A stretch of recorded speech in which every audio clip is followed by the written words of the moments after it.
नमस्कार दोस्तों, तेजस एकेडमी में आपका स्वागत है। मैटर शुरू करेंगे 3 सेकंड में।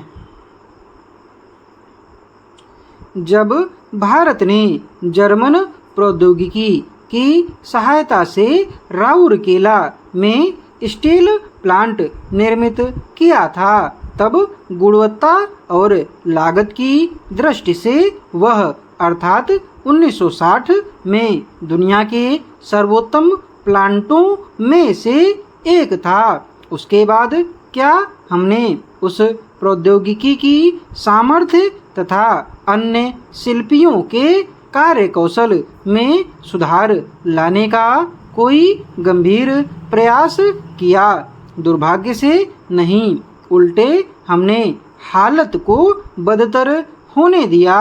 हम पहले अमेरिका और बाद में सोवियत यूनियन के बीच बोकारो के निर्माण के लिए चक्कर लगाते रहे। उसके बन जाने के बाद भी हम सुस्त बने रहे। रांची स्थित स्टील शोध और विकास केंद्र देश की स्टील प्रौद्योगिकी के साथ अभी एक रूप नहीं हो पाया।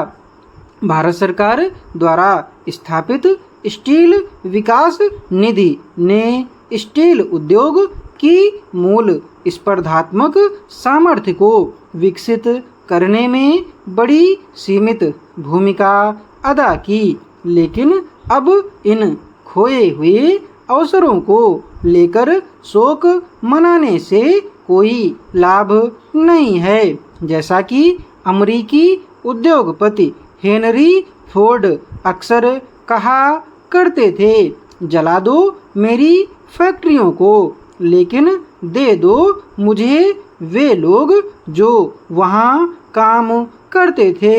मैं एक नया काम शुरू करूँगा। हमारे देश में अभी भी ऐसे काबिल और अनुभवी इंजीनियर और शिल्पी आदि मौजूद हैं जो steel authority of India, Tata iron and steel company तथा दूसरे छोटे बड़े स्टील प्लांट्स का कायापलट कर सकते हैं, बशर्ते कि उन्हें और उनकी इच्छा शक्ति को एक नई परिकल्पना मिल जाए। अब अगर मिश्र धातुओं की बात की जाए तो जहन में इस बारे में पहला सवाल यह उठता है कि हाल ही के वर्षों में हमने कोई भारतीय मिश्र धातु बनाई है क्या?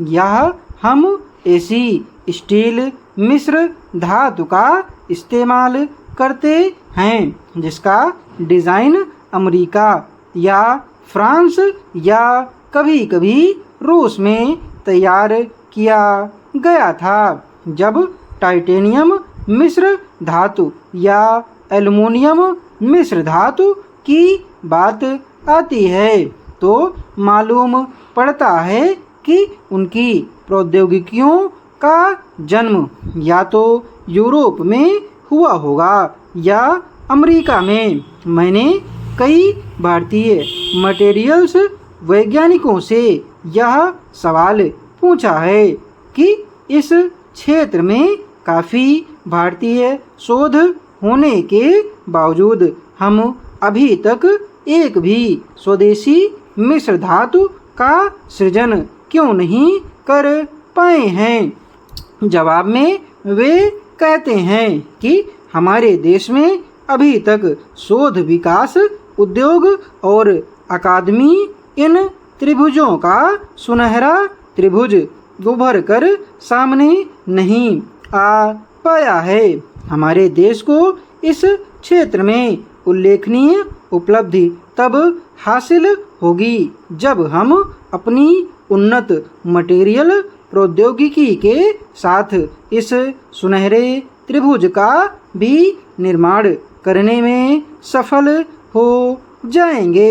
इसी प्रकार अन्य मटेरियलों और धातु क्षेत्रों में भी हमारे पास काबिल और योग्य लोगों की कमी नहीं है। भारत के प्राकृतिक साधनों और हमारी औद्योगिक और शोध और विकास से जुड़ी योग्यताओं के मद्देनज़र हम विशेष ध्यान केंद्रित करेंगे।